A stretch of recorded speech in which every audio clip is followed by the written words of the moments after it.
یہ خواتین کا نظم یہ ہے کہ جو بغیر بچوں کے تشریف لاتی ہیں وہ نیچے والے حال میں، جو مسجد کے نیچے حال ہے وہاں تشریف لایا کرے، اور جو خواتین بچوں کے ساتھ آتی ہیں وہ جو دائیں طرف ہمارے ہاں حال ہے اس کے اوپر والے حصے پہ خواتین تشریف لاتی ہیں، تو وہاں گزارش یہ ہے کہ بچے لائیں اور بچیاں لائیں تو انہیں اپنے پاس خاموشی سے بٹھا لیں تاکہ دوسروں کو تکلیف بھی نہ ہو، اور اتنے دور سے بیان سننے آتی ہیں تو وہ بیان بھی آرام سے سن سکیں۔ تو اس کا اہتمام تمام خواتین کریں گی تو سب کے لیے سہولت ہوگی۔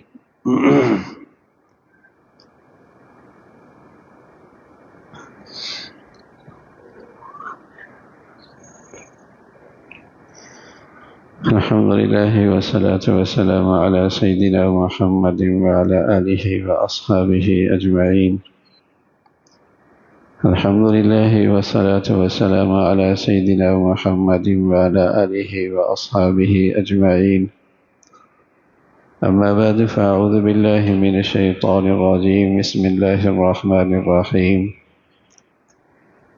وإذ قالت الملائكة يا مريم إن الله اصطفاك وطهرك واصطفاك على نساء العالمين، يا مريم اقنتي لربك واسجدي واركعي مع الراكعين، صدق الله العظيم۔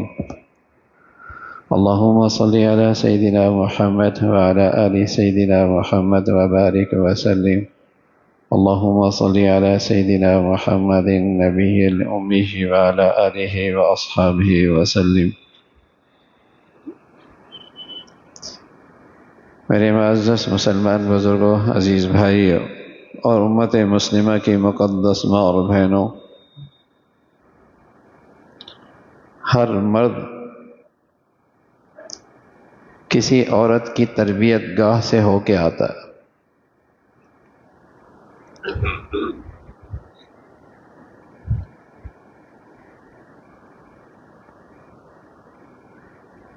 ہر مرد کی پہلی درسگاہ عورت کی گود ہوتی ہے۔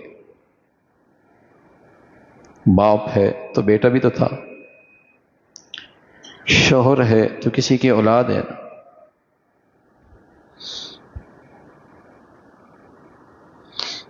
بیٹا ہے تو اسے ماں کی گود ملی ہے نا۔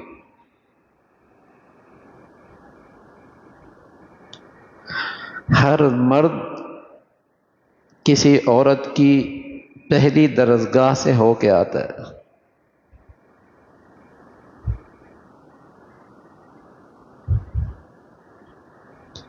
ماں کی گود بچے کی پہلی درسگاہ ہے۔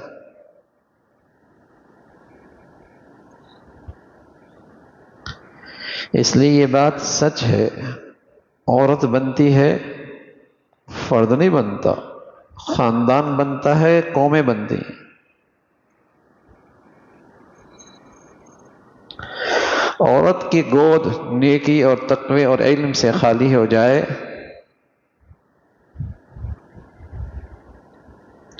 تو اس کا نقصان اس کی ذات تک نہیں ہے،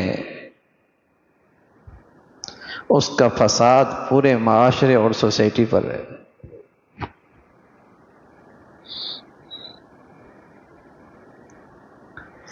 مرد بنا تو فرد بنا، عورت بنی تو خاندان بنا، قوم بنی۔ یہی پہلی درسگاہ علم سے، نیکی سے، تقوی سے خالی ہو جائے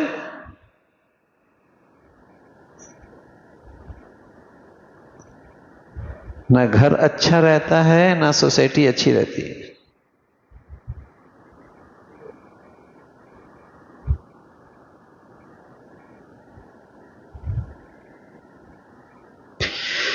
اس لیے ہمارے دین میں عورت کو مرد کے برابر حقوق دیے، بلکہ بعض امور میں اس کا زیادہ خیال رکھا۔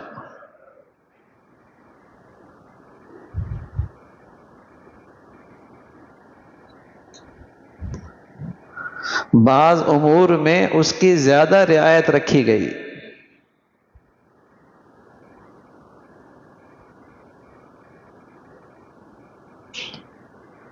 اس لیے کہ نسلوں کی تربیت اس کی گود سے ہے۔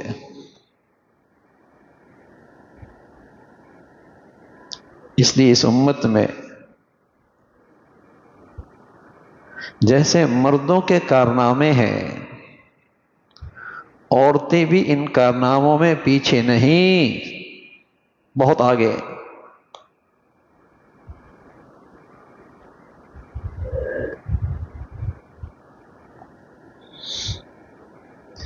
پیارے نبی صلی اللہ علیہ وسلم فرمایا کرتے تھے، میرے اوپر جو وحی آئی ہے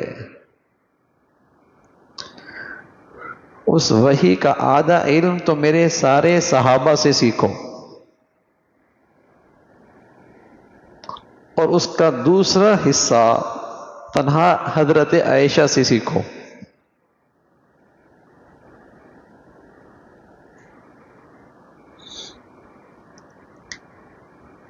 اللہ نے جو مجھے علم دیا ہے اس کا آدھا میرے تمام صحابہ سے سیکھو، اور اس کا دوسرا آدھا تنہا حضرت عائشہ سے سیکھو رضی اللہ تعالیٰ عنہ۔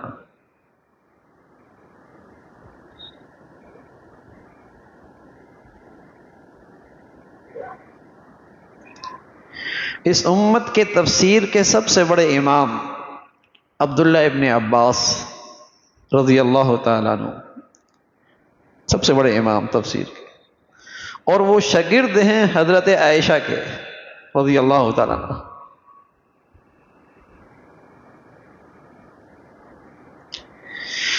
گویا کہ اس امت کے تمام علماء اور فضلاء کی جو استاد ہیں وہ حضرت عائشہ رضی اللہ تعالیٰ عنہ۔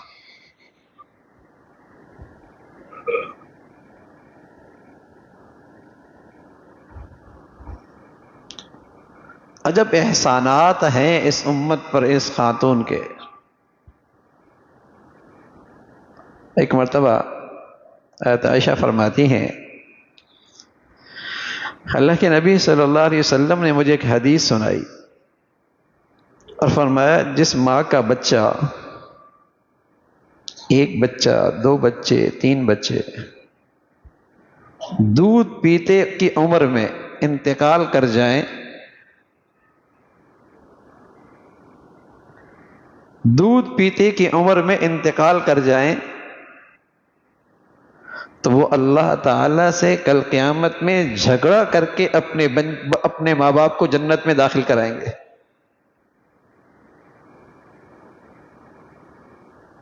ضد کر کے کھڑے ہو جائیں گے۔ بادشاہ بھی بس اوقات بچے کی بات اس کو ماننی پڑتی ہے، بادشاہوں کا بادشاہ بھی ان بچوں کی اتنی رعایت فرمائیں گے۔ اس موقع پہ حضرت عائشہ نے بڑا احسان فرمایا اس امت پر کہ یا رسول اللہ، کسی کے 3 بچے نہ ہوں، 2 بچے ہوں، ان کا اس عمر میں انتقال ہو گیا ہو، کہ ان کے ماں باپ پر بھی اگر جہنم واجب ہو گئی تو وہ جنت میں لے جائیں گے۔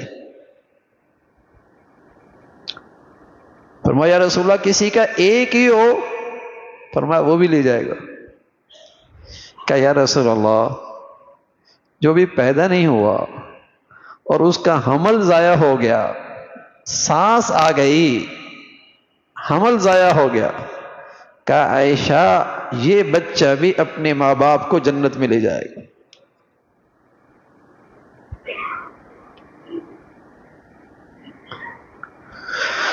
پوری امت کی ماں بہن بیٹیوں کے لیے کیسے تسلی کی دولت چھوڑ گئی؟ اپنے اس سوال سے پوری امت کی ماں بہن بیٹیوں کے لیے کتنا حوصلہ دے گئی۔ جب ماں 9 مہینے کا بچہ پیٹ میں رکھے اور پھر اسے سینے سے لگا کر رات دن اپنے پاس رکھے، 24 گھنٹے اسی کا خیال رہے اور پھر وہ بچے کو اللہ بلا لے، تو وہ ماں کا دل ایسا دکھتا ہے، ایسا درد محسوس کرتا ہے جیسے جسم کا کوئی ٹکڑا کاٹ کر پھینک دیا گیا ہو۔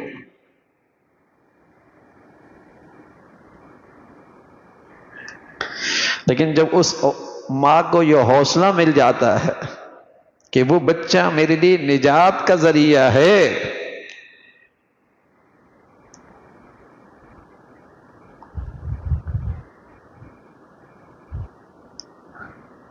اس سے میری نجات یقینی ہے، تو ایک ماں کو حوصلہ مل جائے گا۔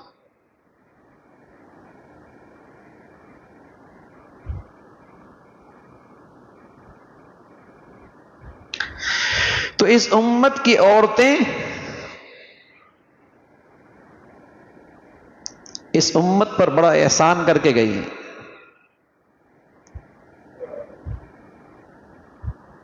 بڑا کمال،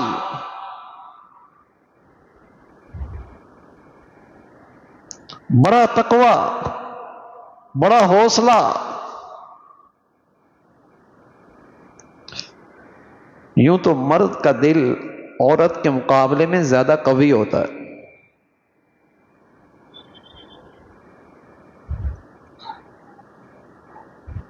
لیکن اس امت میں ایسی عورتیں بھی گزری ہیں جنہوں نے مردوں کو سنبھالا،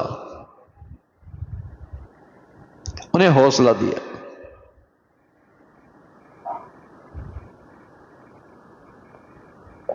انہیں تسلی دی۔ جابر رضی اللہ تعالیٰ عنہ، ان کا بیٹا 7 سال کا بیمار ہوا، آپ کو سفر درپیش تھا، آپ سفر پہ چلے گئے، کئی دنوں کے بعد واپس آئے۔ اللہ کی شان، جس دن واپس آنا تھا اسی دن اس بچے کا انتقال ہو گیا۔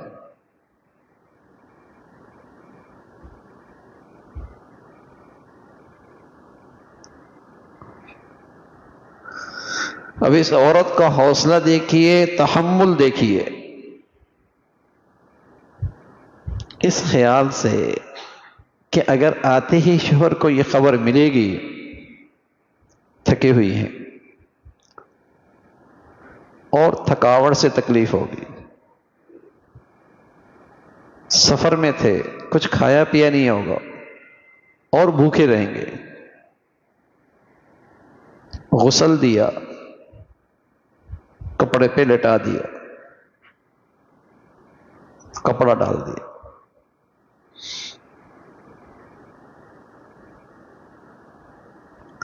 شوہر آتے ہیں، جیسے عربوں کا رواج ہے، عورت استقبال کرتی ہے، اپنے شوہر کے ہاتھ چومتی ہے،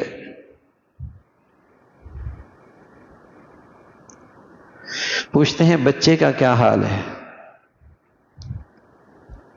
کہتی ہے پہلے سے زیادہ آرام میں ہے۔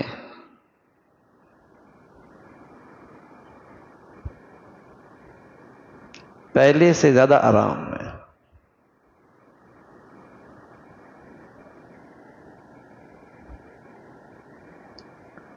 عورت نیک بنے تو کیا کچھ نہیں ہو سکتی، سچ کہہ رہی ہے کہ دنیا میں وہ آرام نہیں مل سکتا جو اللہ کریم کے ہاں آرام ملتا ہے، سچ کہا ہے۔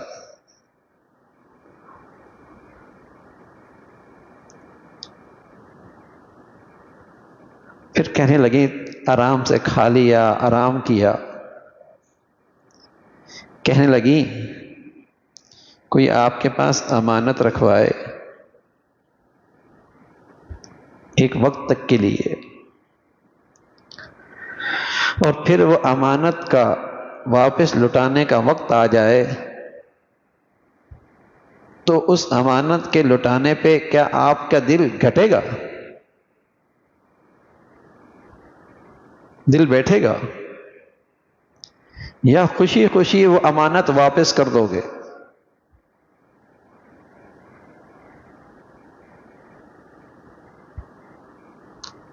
لگے کیوں گھٹے گا دل؟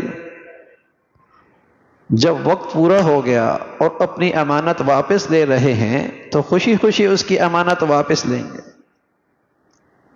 فرمایا اللہ تعالیٰ نے اس بیٹے کی شکل میں ہمیں 7 سال کے لیے امانت دی تھی، اب یہ اس کی امانت لٹانے کا وقت آ گیا۔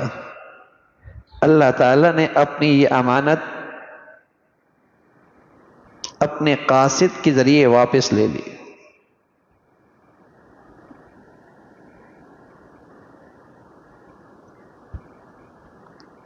اور جابر فرماتے ہیں آپ نے میرا اتنا بڑا غم خوشی سے بدل دیا کہ ہم نے اپنے اللہ کو اپنی امانت واپس کر دی، اب ہم ہلکے ہو گئے۔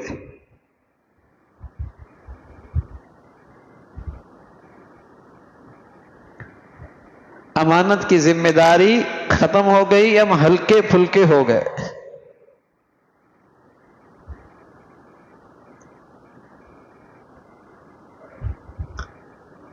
گھر عورت کی نیکی سے بنتا ہے،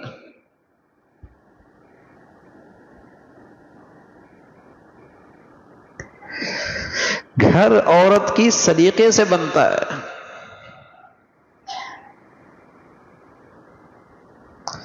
اگر یہ پہلی درسگاہ علم سے، صلاحیت سے، نیکی اور تقوی سے خالی ہوگی تو پھر جب پہلی اینٹ ہی نہ کمزور ہے تو پوری عمارت زندگی کی پھر کمزوری کھڑی ہوتی۔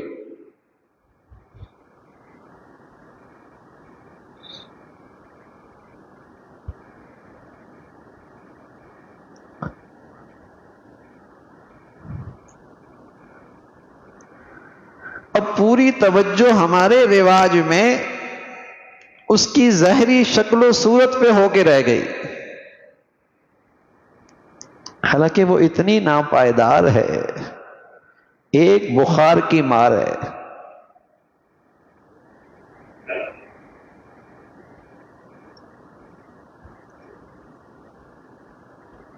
چند دن بستر پہ پڑے رہنے کی بات ہے، سارا ظاہر کا حسن ڈھل جایا کرتا۔ لیکن جن کی نظریں صرف صورت پہ رہتی ہیں وہ حقیقت سے محروم ہو جاتے ہیں، وہ سیرت اور اخلاق کی نظر سے محروم رہتے ہیں۔ اور سچ یہ ہے صورت تو فتنہ لے کے آتی ہے اور سیرت سلامتی لے کے آتی ہے۔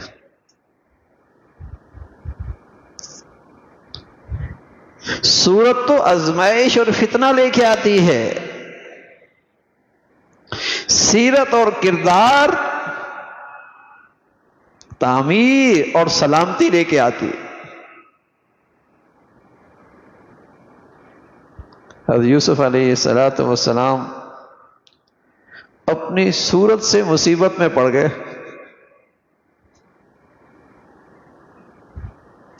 اپنی صورت سے مصیبت میں آ گئے، اور اپنے علم اور صلاحیت سے اللہ تعالیٰ نے پوری قوم کی خدمت کے لیے آپ کو چن لیا۔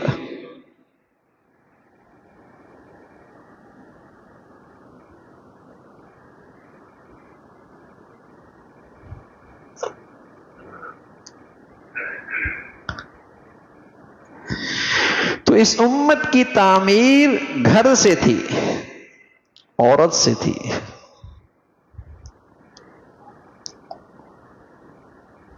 اس کے اندر بڑی طاقت ہے۔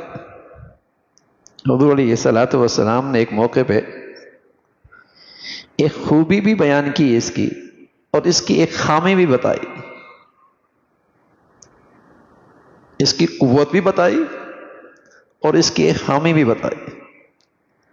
فرمایا ہے تو کم عقل، لیکن بڑے بڑوں کی عقلوں کو اچک کے لے جاتی ہے۔ یہ بھی اس میں کمال ہے. بڑے بڑے عقل مندوں کو قابو کر لیتی ہے. شادی بیاہ میں جہاں ایمان بھی برباد ہوتا ہے اور مال بھی برباد ہوتا ہے. شادی بیاہ کے رسم و رواج میں ایمان بھی برباد ہوتا ہے، مال بھی برباد ہوتا ہے. اگر مرد سے کہے جائے میاں کیا کر رہے ہو، یہ کہتا ہے عورتیں نہیں مانتی.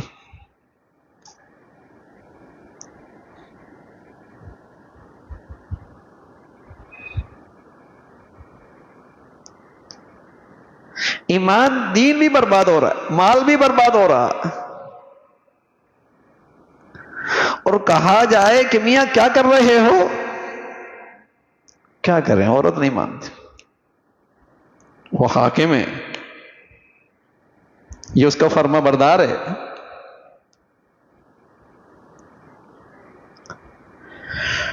تو یہ صلاحیت تو اس میں ہے، بڑے بڑے کو قابو کر لیتی ہے. تو اگر اسی طاقت کو یہ گھر کی ملکہ استعمال کرے کہ اللہ تعالیٰ نے مجھے آپ کا اطاعت گزار بنایا ہے، آپ میرے مربی ہیں، لیکن آپ نماز نہیں پڑھتے فجر کی، پھر آپ مجھ سے بھی امید نہ رکھیں کہ پھر میں آپ کی اطاعت کروں.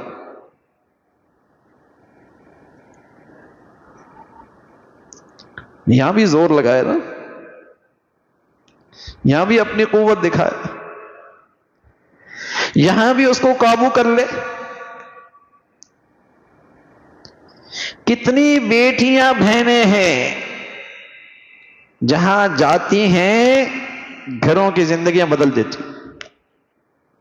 نیکی نہیں تھی، نیک بنا دیا. وہاں نماز نہیں تھی، نمازی بنا دیا. وہاں شرم و حیا پردہ نہیں تھا، پردہ پہ لے کے آ گئے. یہ بھی اللہ نے اس میں صلاحیت رکھی ہے نا. جیسے یہ اپنی بات کپڑوں کے لیے، زیورات کے لیے، برتنوں کے لیے، جوتوں کے لیے، گھر کے ساز و سامان کے لیے اپنی بات منواتی ہے، تو نیکی میں بھی تو اپنی بات منوا سکتی.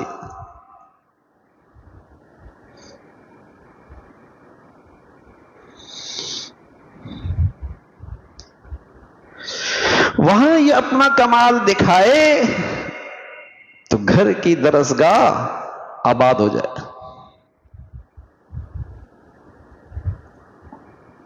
آباد ہو جائے.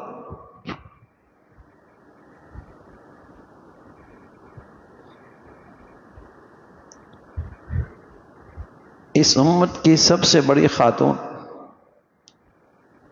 جو حضور علیہ الصلوۃ والسلام کی پہلے نکاح میں آئی، حضرت خدیجہ رضی اللہ تعالیٰ.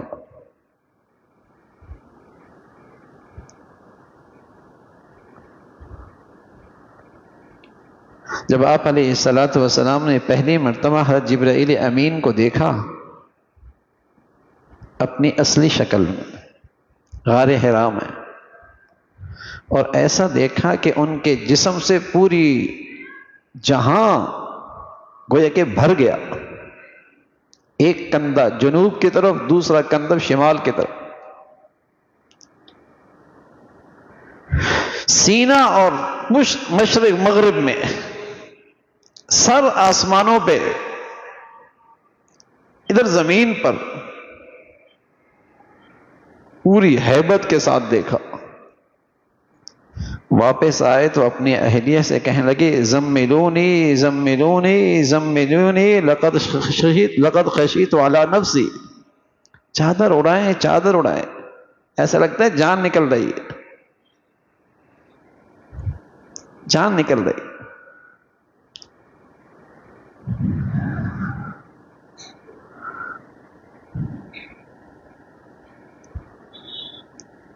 کوئی عام سی عورت ہوتی تو وہ شور و غل شروع ہو جاتا، اب کیا ہوگا، چیخنا چلانا شروع ہو جاتا.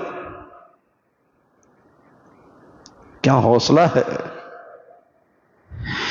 کہنے لگی اللہ تعالیٰ میں قسم کھاتی ہوں اللہ کریم آپ کو ضائع نہیں کریں، اس لیے کہ آپ تو غریبوں کے مددگار ہیں، مہمانوں کا اکرام کرتے ہیں، آپ تو رشتوں کو جوڑتے ہیں، صلہ رحمی کرتے ہیں، آپ تو لوگوں کا بوجھ اٹھاتے ہیں. یہ زبان سے تسلی دی، ہاتھ پکڑا. اور اس زمانے کے ایک بڑے بزرگ جس کے پاس انجیل کا بھی علم تھا، آسمانی کتابیں بھی لکھتے تھے، ان کے بھی حافظ تھے، عمر تقریباً 100 سال سے اوپر تھی، ورقہ بن نوفل، ان کے پاس لے گئے. حضرت خدیجہ کے رشتہ دار بھی تھے.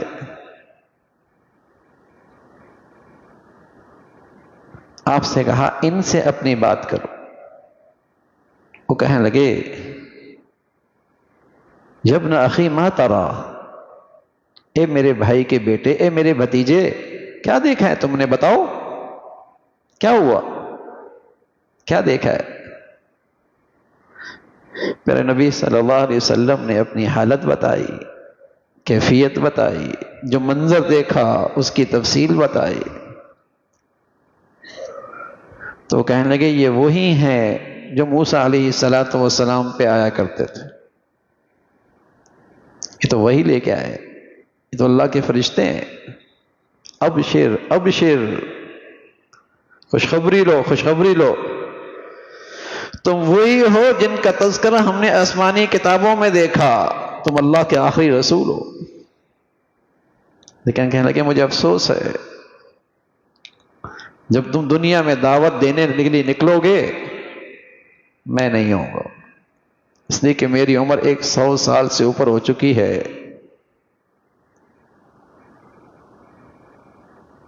ورنہ میں تمہاری مدد میں، تمہارے ساتھ کھڑا ہونے میں اپنی سعادت سمجھتا ہوں. تو یہ گھر کی عورت ہے کہ تکلیف میں، آزمائش میں سہارا بنتی ہے، حوصلہ بنتی ہے.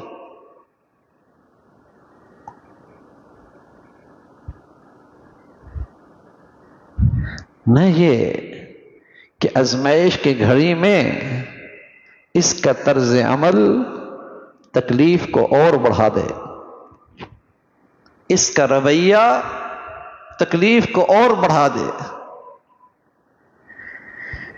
اس کی زبان کے بول صدمے کو اور بڑھا دیں. اور ہو یہی رہا ہے. کاروبار میں اونچ نیچ کیا آئی، گھر ہی بیٹھ گیا. معاشی پریشانی کیا آئی، گھر کی زندگی ہی خطرے میں آ گئی، رشتہ ہی خطرے میں پڑ گیا.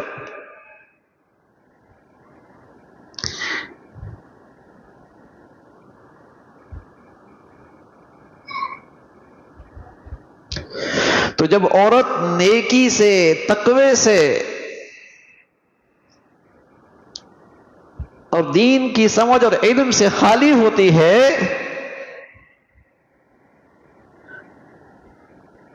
تو وہ گھر پر سکون نہیں رہتا، اس کا سکون ختم ہو جاتا.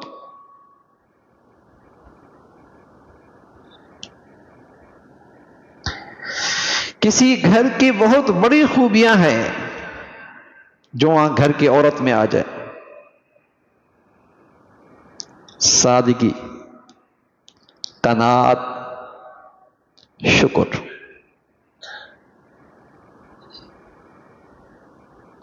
سادگی، قناعت، شکر ڈھونڈنے سے ملے گی، ڈھونڈنے سے ملے گی. اب سادگی نہیں ہے، تکلفات ہیں، تکلفات، بناوٹی زندگی، وہ اتنی مصروف ہے کہ 3 معصیاں ہیں تب بھی اسے وقت پہ نماز پڑھنے کے لیے وقت نہیں ملتا.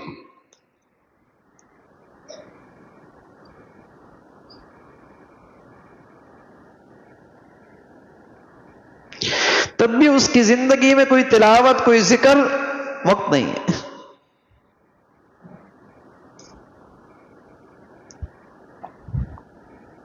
سادگی ہوتی نا تو پھر فرصت بھی ملتی، وقت بھی ملتا اور آرام بھی ملتا. اس لیے کہ تکلف اور بناوٹ کی تو کوئی حد نہیں ہے نا.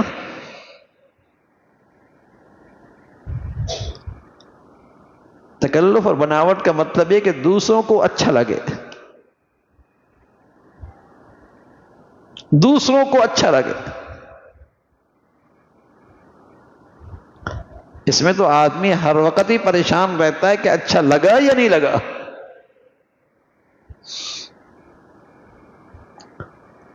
ہر وقت ہی بے چینی میں رہتا ہے کہ اچھا لگے گا یا نہیں لگے گا.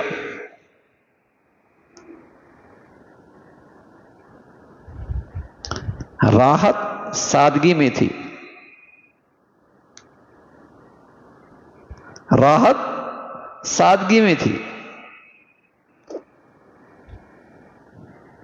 ہم نے اپنی راحت خود ختم کی ہے. صرف بناوٹی زندگی، وقت بھی ضائع، پیسہ بھی ضائع، دین بھی خطرے میں. سادگی ہوتی.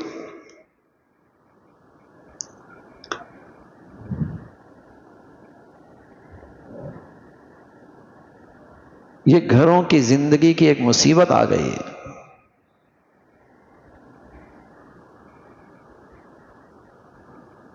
اسراف بھی ہو رہا، پیسہ بھی ضائع ہو رہا اور وقت بھی اس کو نیکی کے لیے نہیں مل رہا.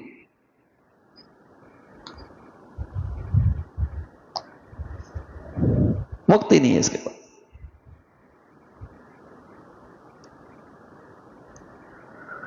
تو ایک صحت مند مسلمان گھرانے کی زندگی اور سعادت مند عورت کی خوبی سادگی میں تھی کہ وہ اپنا وقت، اپنی صلاحیتیں اپنے کمال پہ خرچ کرتی تھی، اپنی نیکی پہ خرچ کرتی تھی، اپنے علم پہ خرچ کرتی تھی. اس پہ خرچ کرتی.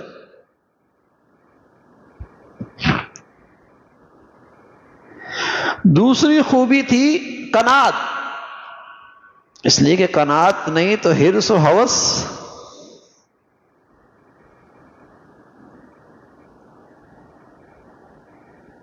کہاں تک جاؤ گے؟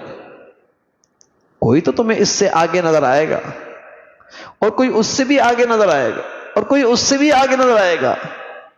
ساری زندگی اس حرص و ہوس کی آگ میں جلتے رہیں گے.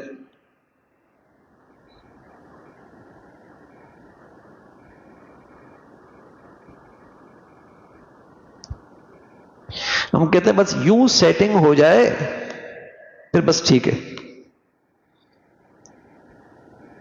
اچھا یوں سیٹنگ ہو گئی، اب وہ پرانی ہوگی، اب نئی سیٹنگ ہے، اب نئی سیٹنگ. پھر وہ نیو سیٹنگ ہو جائے کچھ عرصے کے بعد وہ بھی پرانی ہوگی، اب نئی سیٹنگ.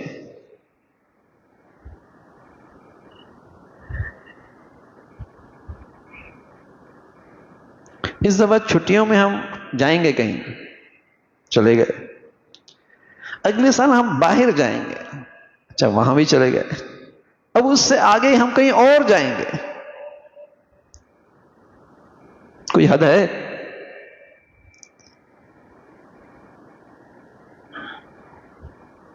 کوئی حد نہیں. چونکہ وہ وہاں جا رہے ہیں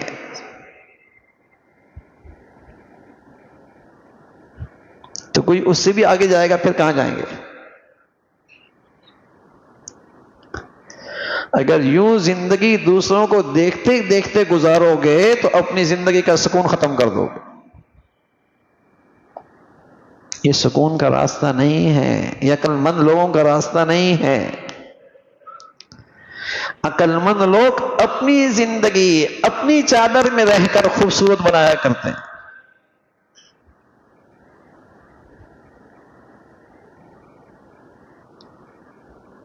عقل مند لوگ وہ ہوتے ہیں.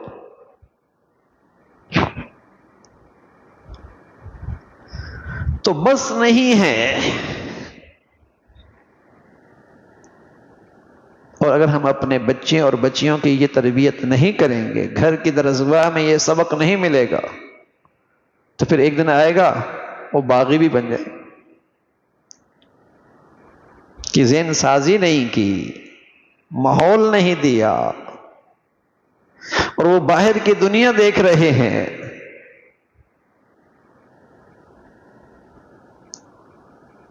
تو ان کو تو باہر کی زندگی اچھی لگے گی نا، آپ کی باتیں تو پھر ان کو سختی لگے گی، بہت گزر چکا.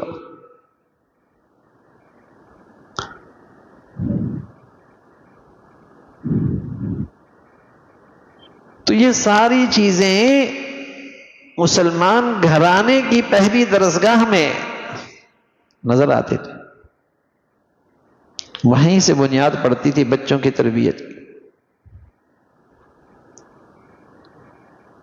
سادگی، قناعت.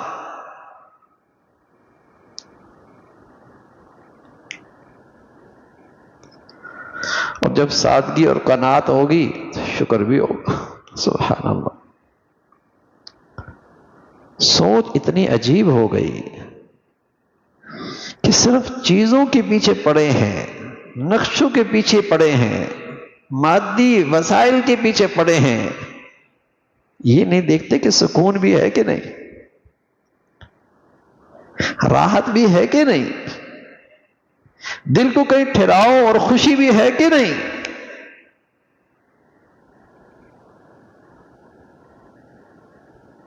دوڑ لگی ہے.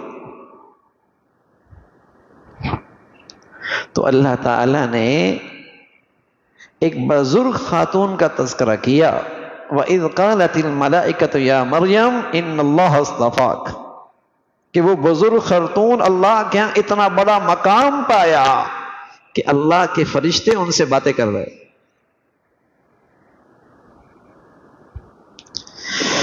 کہ ایک عورت نیکی میں اتنی آگے بڑھ سکتی ہے کہ وہ کامل ولی کی مربی بن سکتی ہے، ماں بن سکتی ہے.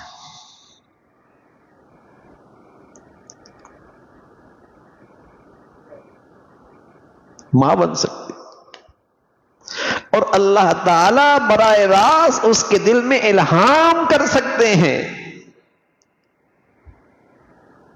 اتنی بلند بن سکتی، اللہ کا اتنا قرب پا سکتی ہے.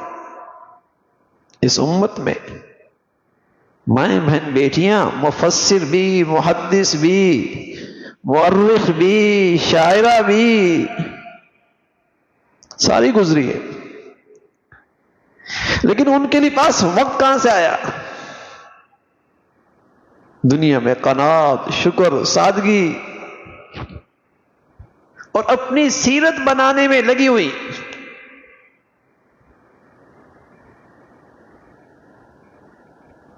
اپنے اخلاق سنوارنے میں لگی ہوئی. میں عرض کر رہا ہوں، جب ظاہری شکلوں میں، ظاہری خوبصورتی کے اندر آدمی کی نظریں الجھ جائیں تو پھر آدمی کی نظر سے حقیقت اوجھل ہو جاتی، سیرت اوجھل ہو جاتی، کردار اوجھل ہو جاتا ہے، اخلاقیات اوجھل ہو جاتی ہیں.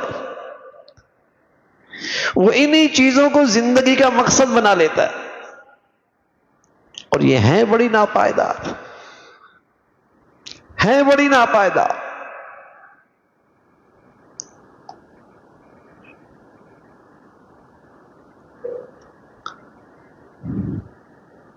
تو یہ بڑی خوبیاں ہوتی تھی کسی گھر کی،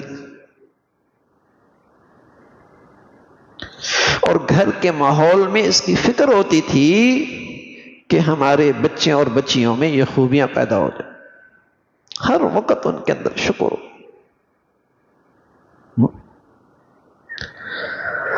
اور انہیں اصل چیز کی طرف متوجہ کیا جاتا تھا کہ اصل کمال، اصل خوبی، اصل عزت، اصل کامیابی کردار میں ہے، اخلاق میں ہے. نہ یہ کہ یہ ظاہری نقشوں کے اندر. اس میں تو عقل مند لوگ قناعت سے کام لیتے ہیں، شکر سے کام لیتے ہیں.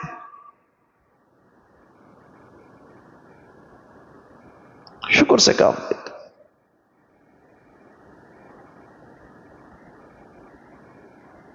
تو ایسا نہیں کہ عورت کے لیے ہمارے دین میں آگے بڑھنے کا کوئی تصور نہیں، بلکہ یہ مردوں سے بھی آگے بڑھ جاتی. ہاں، بعض مقامات ایسے ہیں جو ہمارے دین میں عورتوں کے لیے نہیں، اس لیے کہ ان کا تقدس ہے، ان کی حرمت ہے، ان کی عزت آبرو ہے، اس کے تحفظ کے لیے ہے کہ بعض عہدے ان کے لیے نہیں ہیں، بعض ذمہ داریاں ان پر نہیں ہیں، تاکہ ان کا تقدس، ان کی حرمت، ان کی عزت آبرو کسی فتنے میں نہ پڑ جائے. ورنہ علم میں،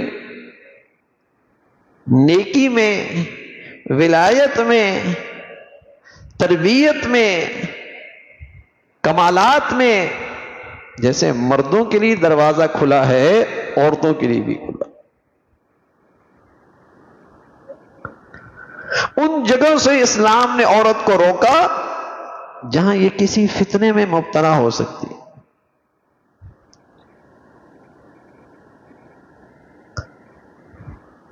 ان عہدوں سے اسے دور رکھا، اور وہ بھی اس کے تقدس کی خاطر، اس کی حرمت کی خاطر، اس کی حفاظت کی خاطر.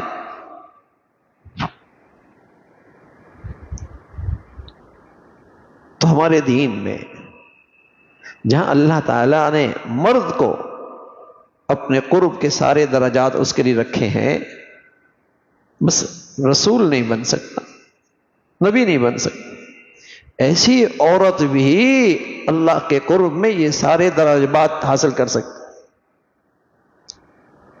اور اس پہلو سے دین میں اس عورت کی اہمیت زیادہ ہے کہ ہر مرد سب سے پہلے کسی عورت کی درسگاہ سے ہو کے آتا. اب وہ درسگاہ میں جتنی نیکی ہے، جتنا تقوی ہے، جتنی صلاحیتیں ہیں، اس کا اثر اس نسل پہ پڑتا، اس نسل پہ پڑتا.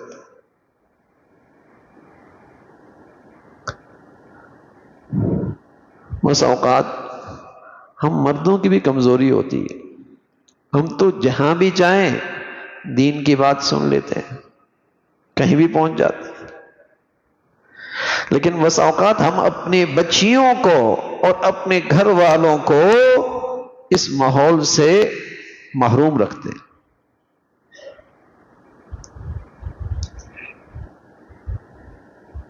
وہ کہاں سے دین سیکھیں گے؟ ان کو ایمان کی غذا کہاں سے ملے گی؟ یہ ذمہ داری کس کے اوپر ہے؟ کون اس کا ذمہ دار ہے؟ جیسے جسم کی غذا کی ضرورت ہوتی ہے نا، ایسی دینی ایمانی زندگی کی بھی غذا کی ضرورت ہوتی ہے. اور جب آدمی دینداری میں اپنی سے اچھی صحبت میں جا کے بیٹھتا ہے، جب آدمی دینداری میں اپنے سے اچھی دینداری کے ماحول میں بیٹھتا ہے تو اسے اندر کی کمزوریوں کا پتہ لگتا ہے. جیسے آدمی ایکس رے کرواتا ہے تو اندر کی بیماری کا پتہ لگتا ہے، ٹیسٹ کرواتا ہے، اندر کی چھپی بیماریوں کی نشاندہی ہوتی ہے. اگر نہ کرواتا تو وہ اندر ہی اندر زہر پھیلتا رہتا. ایسی جب آدمی اپنے سے اچھی دینداری کے ماحول میں جاتا ہے تو اس کے اندر چھپی بیماریوں کا اس کے سامنے نشاندہی ہوتی ہے اور اس کمزوری پہ قابو پا لیتا ہے، توبہ کر لیتا ہے. لیکن اگر یہ صحبت نہ ملے، یہ دینداری کا ماحول نہ ملے، تو آدمی اندر ہی اندر اس بے دینی سے اس کا ایمان کی جڑیں کمزور ہو جاتی ہیں. وہ سمجھ رہے تو میں تو نماز پڑھ رہا ہوں، میں تو روزے رکھ رہی ہوں، میں تو فلاں کر رہی ہوں، لیکن جو اس کے اندر باطنی بیماریاں ہیں وہ اس کی ایمان کو کھوکھلا کر رہی ہیں. اس کے اندر جو دنیا کی محبت حد سے زیادہ ہے، یہ جراثیم اس کے ایمان کو کھائے جا رہا ہے، کیونکہ انہیں اپنے سے اچھی دینداری کا ماحول ملا ہی نہیں. ایک شخص حضور علیہ الصلوۃ والسلام کی خدمت میں آیا، ایک سوال کیا کہ یا رسول اللہ، مجھے اپنی ایمانی کیفیت کا پتہ کیسے لگے گا کہ میں ایمان کے لحاظ سے کہاں پر ہوں؟ اور ہم سب اس کے محتاج ہیں. ہر مرد عورت کا محتاج ہے کہ وہ معلوم کر لے کہ ایمان کے لحاظ سے وہ کہاں کھڑا ہے. کامل ایمان. یہ نہیں پوچھا کہ ایمانیات کیا ہیں.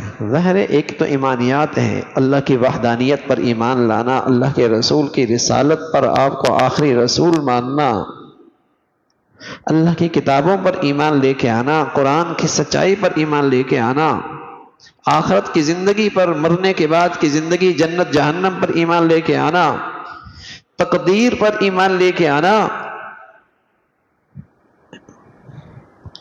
لیکن سوال کرنے والا یہ نہیں پوچھ رہا تھا.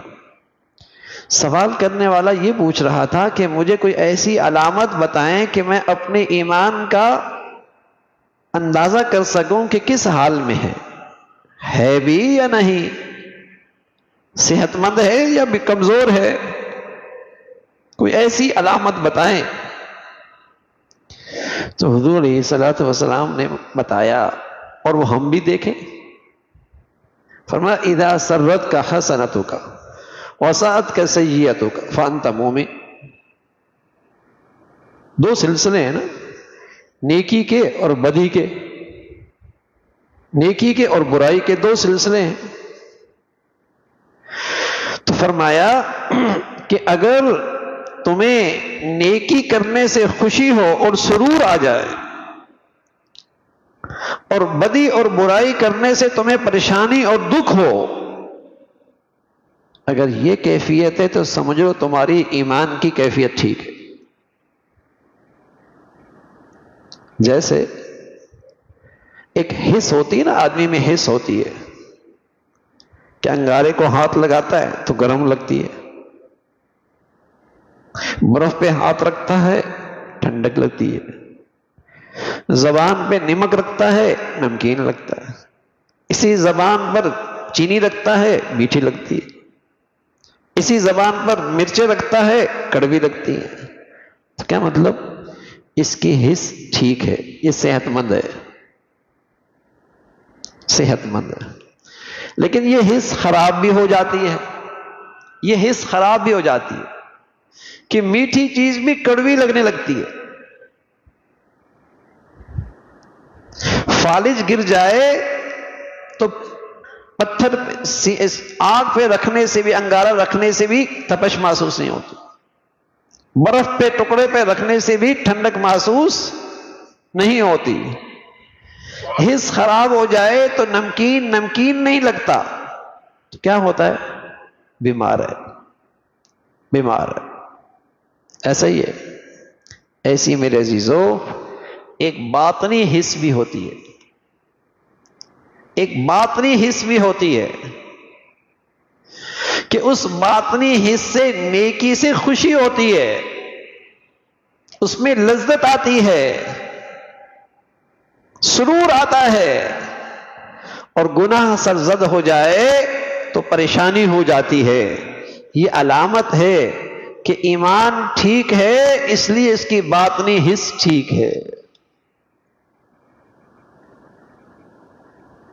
لیکن اگر یہ ایمان خراب ہو جائے، باطن خراب ہو جائے، تو یہ حس ختم ہو جاتی ہے، پھر آدمی کو برائیوں میں مزہ آنے لگتا. دیکھتے نہیں، موبائل میں گندگیاں دیکھیں، گھنٹوں بیٹھ جاتے ہیں. اکیلے مصلی پہ 5 منٹ کے لیے اللہ سے مانگنا مشکل ہو جاتا ہے. تنہائی میں اکیلے اللہ سے مانگنا، اللہ کو یاد کرنا بوجھ بن جاتا ہے. باطن کی حس خراب ہے، باطن کی حس خراب ہے کہ جس چیز میں لذت آنی تھی وہ بوجھ بن گئی، اور جس چیز سے تکلیف ہوتی تھی اس میں مزہ آنے لگ گیا. تو رسول اللہ صلی اللہ علیہ وسلم نے علامت بتائی، اذا سرتک حسنتک وساءتک سیئتک فانت مؤمن. تو میرے عزیزو، ہمیں اپنے اس گھروں میں یہ ایمانی کیفیت کا جائزہ لینا ہے، اور اپنی گھر کی خواتین کو بھی ایسا ماحول دینا ہے جہاں انہیں اپنی باطنی بیماریوں کا احساس ہو، اپنی اصلاح کی فکر ہو. اس لیے کہ عورت سنورتی ہے، خاندان اور معاشرہ سنورتا. اور خدا نخواستہ اس درسگاہ کے اندر علم نہ رہا، دین کی صحیح سمجھ نہ رہی، نیکی کی نہیں رہی، تقوی نہ رہا، تو جب وہ درسگاہ اجڑتی ہے تو پھر اولادیں اور معاشرہ فساد زدہ ہو جاتا، پھر فساد زدہ ہو جاتا. تو اللہ تعالی ہمیں نیکیوں کی زندگی اور اپنے گھروں کی تعمیر نیکی اور تقوی پہ کھڑے کرنے کی توفیق نصیب فرمائے. وآخر دعوانا الحمدللہ رب العالمین. اللہم لک الحمد کلو ولک الشکر کلو، اللہم لک الحمد کلو ولک الشکر کلو. سبحان اللہ وبحمدہ سبحان اللہ العظیم، سبحان اللہ وبحمدہ سبحان اللہ العظیم. عدد خلقه وزینة عرشه ورضا نفسه ومداد كلماته. اللهم لا نحصي ثناء عليك أنت كما أثنيت على نفسك. اللهم أعنا على ذكرك وشكرك وحسن عبادتك. ربنا لا تؤاخذنا إن نسينا أو أخطأنا، ربنا لا تؤاخذنا إن نسينا أو أخطأنا.